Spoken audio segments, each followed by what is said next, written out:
Hello guys, तो आज हम पढ़ने वाले हैं अल्टरनेटिंग करंट के अंदर एक बहुत ही अच्छे वाला टॉपिक, यानी कि इंडक्टर, कैपेसिटर और रेजिस्टेंस तीनों के तीनों इकट्ठे। अरे वाह, देखो मतलब कि हमें एक ऐसा सर्किट पढ़ना है जिसके अंदर आपका रेजिस्टेंस, इंडक्टर और कैपेसिटर तीनों के तीनों एक साथ है, मतलब तीनों की जोड़ी एक साथ है।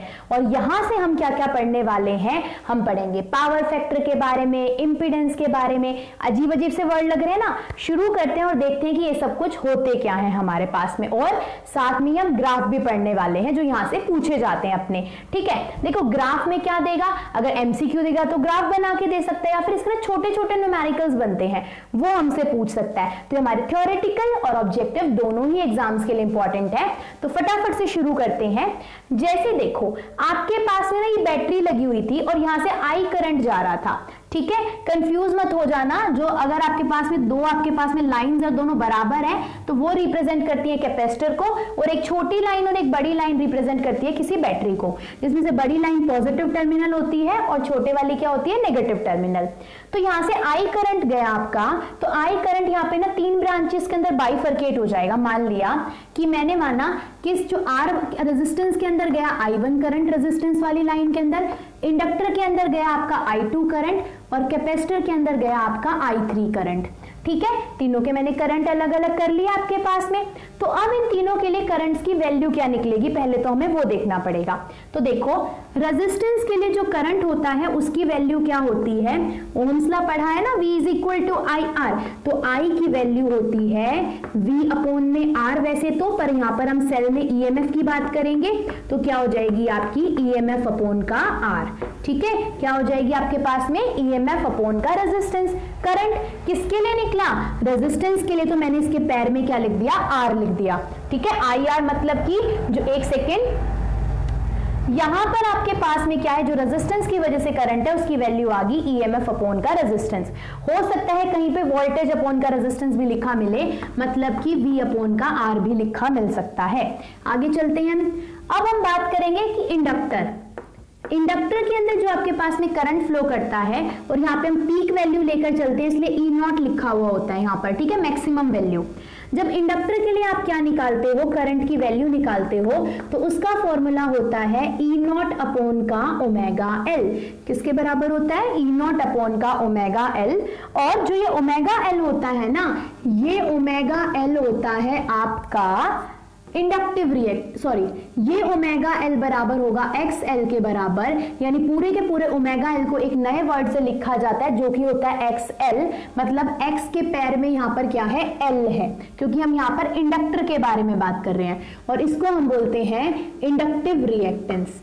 क्या बोलते हैं हम इसको, यहां पर हम बोलते हैं इंडक्टिव रिएक्टेंस हम बोलते हैं।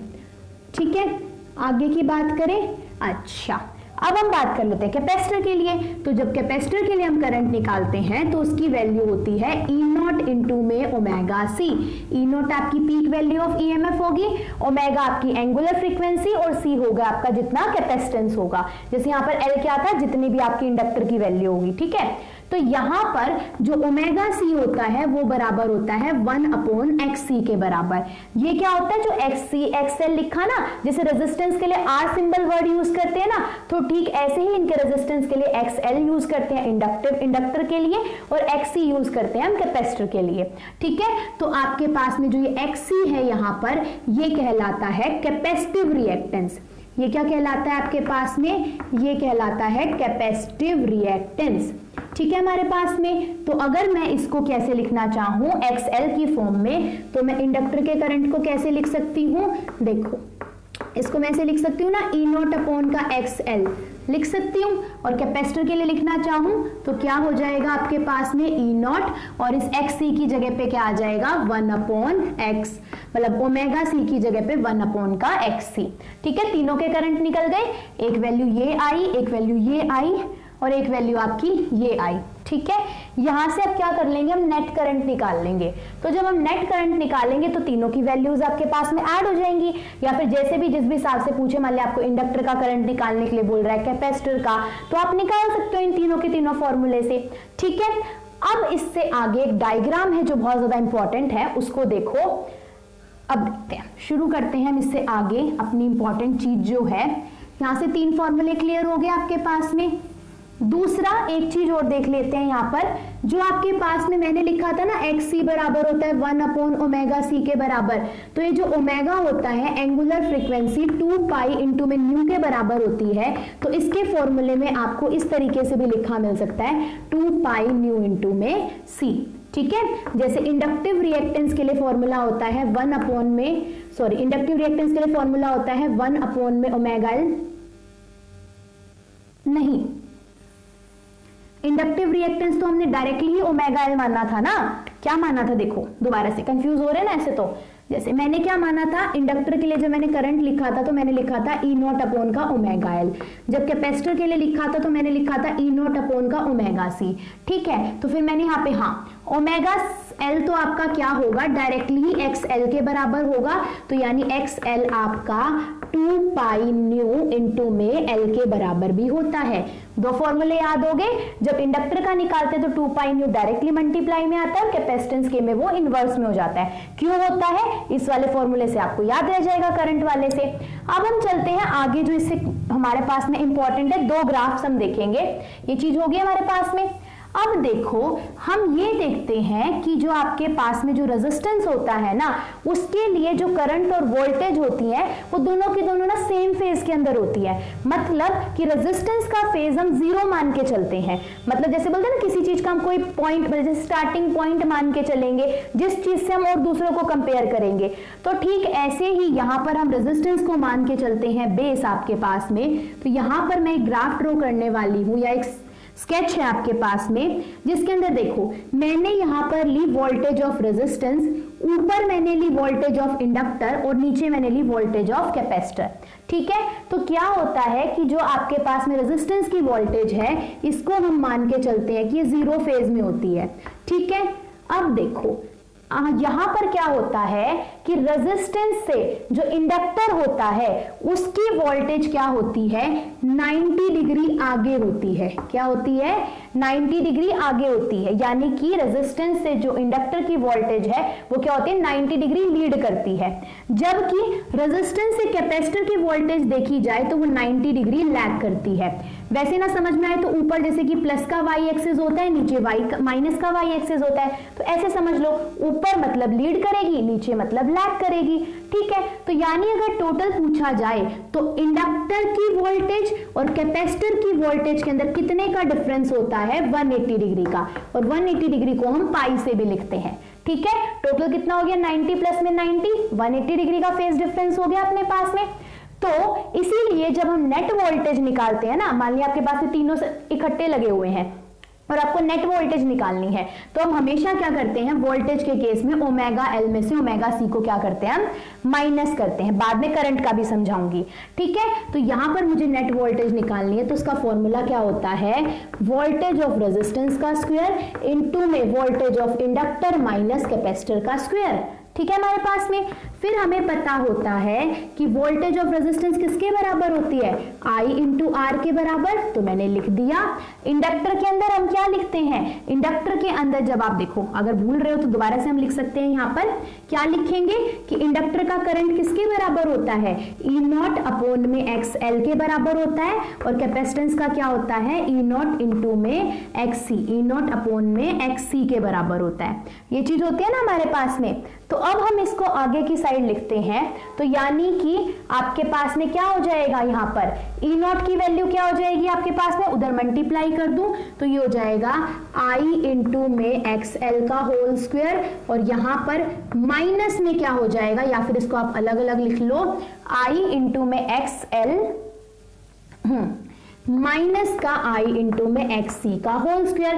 करंट कॉमन था तो हम बाहर निकाल सकते हैं यहां से, तो क्या हो जाएगा, आई बाहर आ जाएगा और अंदर क्या बच जाएगा, आर का स्क्वायर प्लस में एक्स एल माइनस के एक्स सी का होल स्क्वायर। तो ये क्या हो गया आपका नेट वोल्टेज निकालने का फॉर्मूला। ठीक है, हमारे पास में क्या फॉर्मूला हो गया, नेट वोल्टेज का करंट मल्टीप्लाई में रेजिस्टेंस का स्क्वायर प्लस में इंडक्टिव रिएक्टेंस माइनस का कैपेसिटिव रिएक्टेंस। ठीक है, अब इसमें तो तीनों चीजें हैं। मान लिया कि आपके सर्किट के अंदर सिर्फ दो चीजें दी हुई है, मान लिया रेजिस्टेंस और इंडक्टर दिया हुआ है, तो आप कैपेसिटर की वैल्यू को नहीं लोगे, यहाँ पे 0 हो जाएगा। तो फॉर्मूला क्या बन जाएगा, ओनली आपका आर का स्क्वायर प्लस में एक्सएल का होल स्क्वायर। मान लिया आपके सर्किट के अंदर क्या नहीं दिया हुआ, सिर्फ रेजिस्टेंस और कैपेसिटर का सर्किट है, तो आप इन एक्सएल की वैल्यू को 0 मान लोगे और फॉर्मूला क्या हो जाएगा, आर स्क्वायर प्लस में एक्ससी का स्क्वायर। माइनस का एक्ससी है पर इसका भी तो होल स्क्वायर होके प्लस का ही तो आएगा ना अपने पास में। तो यहां से हम तीनों टाइप के क्वेश्चंस कर सकते हैं। अब और यहां से क्या पूछा जाता है, ये तो मैंने वोल्टेज का आपको ग्राफ बता दिया, एक चीज छोटी सी हम बाद में डिस्कस करेंगे। उससे पहले और चीज देखो, एक आता है आपके पास में टेंजेंट फाई। हाँ, और एक चीज और होती है, ये तो मैंने नेट फेज बताया, यहां पर बीच में कई बार आपको ना फाई लिखा हुआ मिलेगा, इसको फाई को बोलते हैं हम फेज डिफरेंस, यानी कि आपको कितना फेज डिफरेंस है। अब देखो नेट फेज डिफरेंस क्या आएगा, वैसे तो हम ये मान के चलते हैं कि अगर हमारे पास में रेजिस्टेंस और इंडक्टर की आप वोल्टेज में कंपेयर करो तो वो 90 डिग्री आगे होती है, जबकि कैपेसिटर की रेजिस्टेंस से कितनी होती है, 90 डिग्री पीछे होती है। लेकिन जब तीनों के तीनों लगे हुए हैं तो नेट वोल्टेज तो अलग निकल कर आएगी ना, तो उसके बीच में एंगल कुछ और होगा, तो वो एंगल मान लिया फाई है आपका, जिसको हम फेज डिफरेंस बोलेंगे। तो इस फाई को निकालने के लिए हम यूज करते हैं टेंजेंट फाई का, और ये टेंजेंट फाई किसके बराबर होता है आपके पास में, ये हमारे पास में हो जाएगा, देखो यहां पर VL माइनस का VC अपोन में किसके बराबर हो जाएगा, R के बराबर। किसके बराबर हो जाएगा, VL माइनस में VC अपोन में R के बराबर हमारे पास में ये हो जाएगा। ठीक है, अभी हम इसको आगे कंटिन्यू करते हैं। ओके, आगे चले हम यहां से VL माइनस के VC का VL माइनस VC अपोन में R, यानी कि इंडक्टर की वोल्टेज कैपेसिटर की वोल्टेज अपोन में रेजिस्टेंस। अब देखो अगर मैं यहां पर पुट करूं VL की वैल्यू को, अगर मैंने पुट कर दिया तो वो क्या हो जाएगी हमारे पास में I इंटू में XL, और ये हो जाएगी I इंटू में XC। रेजिस्टेंस किसके बराबर हो जाएगा आपके पास में, अच्छा नीचे तो मैंने क्या लिखा हुआ है, यहाँ पर हम क्या लिख देंगे, वोल्टेज ऑफ रेजिस्टेंस लिख दें, R आएगा, नहीं हमारे पास में आना चाहिए, एक सेकेंड रुक जाओ भाई, गड़बड़ हो रही है ना कुछ थोड़ी सी, हाँ वोल्टेज ऑफ रेजिस्टेंस ही आएगी। ठीक है, क्योंकि तभी तो कटेगा ना, तो वोल्टेज ऑफ रेजिस्टेंस हो जाएगी I इंटू आर के बराबर, I ऊपर से कॉमन आ जाएगा, यहाँ क्या बच जाएगा XL माइनस का XC, I इंटू में R, I से I कट गया, तो यानी कि टेंजेंट फाई का नेट फॉर्मूला आपके पास में क्या निकल कर आ गया, XL माइनस का XC अपोन का R, और यहां से आप क्या निकाल सकते हो, फेज डिफरेंस निकाल सकते हो। एक फॉर्मूला ये वाला हो गया, एक फॉर्मूला ये वाला हो गया।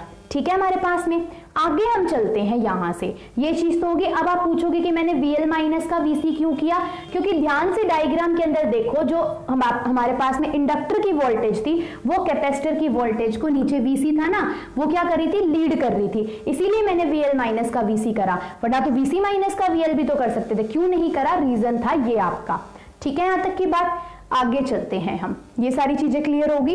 एक करंट का डायग्राम और देख लेते हैं हमारे पास में, इस वाले न्यूमेरिकल के बेस पे डायरेक्ट, मतलब सॉरी इस वाले फॉर्मूले के बेस पे डायरेक्ट न्यूमेरिकल्स आते हैं, और इस वाले के से भी। ठीक है, ये मैंने डेरिवेशन इसलिए बताई ताकि आप उलझो नहीं कहीं पर। ठीक है, आगे चलते हैं हम यहाँ पर। आगे हम बात करते हैं एक चीज की, कि अगर करंट का डायग्राम आ जाए तो आपके पास में, जैसे वोल्टेज का था, तो क्या होता है, करंट में उल्टा हो जाता है। यहां पर क्या थी, इंडक्टर की वोल्टेज लीड कर रही थी ना, करंट हमेशा कैपेसिटर का लीड करता है, किससे, इंडक्टर से। तो ये डायग्राम कुछ इस तरीके का हो जाता है कि रेजिस्टेंस तो आपके पास में जो करंट होता है ना, करंट और वोल्टेज दोनों की ही फेज हम 0 मान के चलते हैं, किसके लिए, रेजिस्टेंस के लिए। तो यहाँ पे करंट आ जाएगा रेजिस्टेंस का, मतलब रेजिस्टेंस के अंदर जो करंट फ्लो कर रहा होगा, और इसकी फेज कितनी है आपके पास में, 0। अब इससे जो आपके पास में, ध्यान से देखो, अब कैपेसिटेंस के अंदर क्या होता है आपके पास में, करंट लीड करता है किससे, इंडक्टर के करंट से। किससे लीड करेगा, इंडक्टर के करंट से। यानी कि ध्यान से देखो, वहां ऊपर क्या था, VL था, यहां पलट के IC आ गया, मतलब कि यहां पर फिर से कि रेजिस्टेंस से आपके पास में कैपेसिटर के अंदर जो करंट होगा वो 90 डिग्री आपका क्या करेगा, आगे की साइड होगा, लीड करेगा, और इंडक्टर से क्या, इंडक्टर के अंदर क्या करेगा, वो लैग करेगा। लीड का मतलब आगे, लैग का मतलब मतलब पीछे, ठीक है। इनके बीच में भी फिर कोई फेज आएगा जिसको हम फाई से रिप्रेजेंट करेंगे, और वो फाई कैसे निकलेगा, उस वाले फॉर्मूले से। क्या फॉर्मूला था, XL माइनस का XC अपॉन का R हमें क्या देता है, टेंजेंट फाई की जो भी आपके पास में फेज डिफरेंस निकल कर आया होगा, ठीक है। अब जो मैं मेन चीज एक बार पहले बता चुकी हूं, रिपीट कर रही हूं कि जब आपके पास में इंडक्टर का सर्किट आता है तो इंडक्टर के सर्किट के अंदर वोल्टेज हमेशा करंट से क्या करती है, लीड करती है π/2, यानी 90 डिग्री जो वोल्टेज है वो इंडक्टर से क्या, सॉरी करंट से क्या होती है, ज्यादा होती है। जबकि कैपेसिटर के अंदर आपके पास में क्या होती है, वोल्टेज 90 डिग्री पीछे होती है, किससे, आपके पास में करंट से। तो ये वाला क्वेश्चन उलझा दिया जाता है कई बार, मतलब बहुत बार उलझा के पूछ लेता है, ठीक है। यहां तक की बात। अब एक चीज और देख लेते हैं छोटी सी, एक बार हम ये चेक कर लेते हैं यहाँ पर। परफेक्ट, 15 मिनट्स में, तो आगे हम चलते हैं। अब मैं आपको ये चीज बताने जा रही थी कि हाँ, जो आपने अभी यहाँ पर क्या पढ़ा था, मैंने एक फॉर्मूला बताया था ना यहाँ पे कि वोल्टेज आया था I इंटू में, यहाँ पर क्या आया था, रेजिस्टेंस का स्क्वायर प्लस में XL माइनस के XC का स्क्वायर। तो ये जो आपके पास में अंदर दिया हुआ है ना, क्या आपके पास में R, देखो हाँ, जो रूट के अंदर सारा का सारा दिया हुआ है ना, ये क्या होता है, इसको हम रिप्रेजेंट करते हैं Z से। तो Z किसके बराबर होता है, R का स्क्वायर इंटू में XL माइनस के XC का होल स्क्वायर, और Z होता है आपका जो नेट अफेक्टिव रेजिस्टेंस निकल कर आता है। क्या होता है ये, नेट अफेक्टिव रेजिस्टेंस होता है आपके पास में क्या, Z। और इसको एक नाम से और जाना जाता है जिसको हम बोलते हैं इम्पीडेंस। क्या बोलते हैं, एक हम इस नाम से इसको इम्पीडेंस और बोलते हैं, ठीक है। यहां तक की बात, आगे चलते हैं। अब मैं आपको ये बता रही थी कि जब आपके पास में रेजोनेंस की कंडीशन होती है ना, तो रेजोनेंस की कंडीशन के अंदर क्या होता है, हमारे पास में जो XL और XC है वो क्या हो जाता है, बराबर हो जाता है।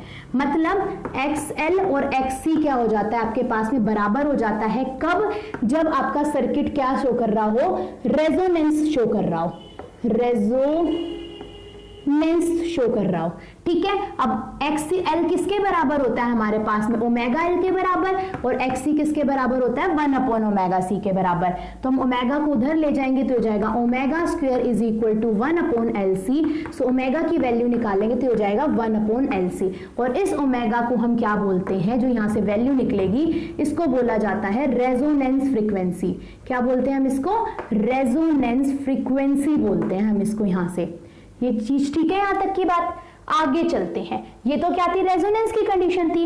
लेकिन अगर आपके पास में क्या, हाँ एक चीज और, जो ये ओमेगा होता है एंगुलर फ्रीक्वेंसी, ये 2 पाई न्यू के बराबर होता है। तो यहां पर आप क्या पुट कर सकते हो, 2 पाई न्यू ओमेगा की जगह पे, और यहां क्या था 1/√LC। तो फ्रीक्वेंसी की अगर मुझे वैल्यू निकालनी है तो फ्रीक्वेंसी क्या हो जाएगा आपका 1/2 पाई √1/LC। एक फॉर्मूला ये बन गया, ठीक है हमारे पास में। हाँ, ये कहलाएगी आपकी रेजोनेंस फ्रीक्वेंसी, ये क्या थी आपकी एंगुलर फ्रीक्वेंसी, ठीक है हमारे पास में। आगे की साइड चलते हैं, ये चीज आपके पास में क्लियर होगी। 2 फॉर्मूले निकल गए, ओमेगा होती है एंगुलर फ्रीक्वेंसी और वो होगी आपकी फ्रीक्वेंसी, ठीक है। ये चीज क्लियर होगी। आगे चलते हैं। अब क्या होता है कि अगर आपके पास में क्या चीज हो, ये जो XL है आपके पास में क्या हो, XC से ज्यादा हो। क्या दूसरी कंडीशन है कि आपके पास में XL क्या है, XC से ज्यादा है, यानी कि इंडक्टिव रिएक्टेंस कैपेसिटिव रिएक्टेंस से ज्यादा है। तो क्या हो जाएगा आपके पास में फॉर्मूला, ओमेगा ग्रेटर देन हो जाएगा 1/√LC से। तो ऐसी कंडीशन के अंदर आपका सर्किट क्या कहलाता है, इंडक्टिव बन जाता है। यानी क्योंकि ओमेगा L की वैल्यू ज्यादा थी तो सर्किट कैसा बिहेव करेगा आपके पास में, इंडक्टिव सर्किट की तरह बिहेव करेगा। अगर उल्टा हो जाए आपके पास में, और जब दोनों की दोनों बराबर थी तब सर्किट कैसा बिहेव कर रहा था, रेजिस्टिव की तरह।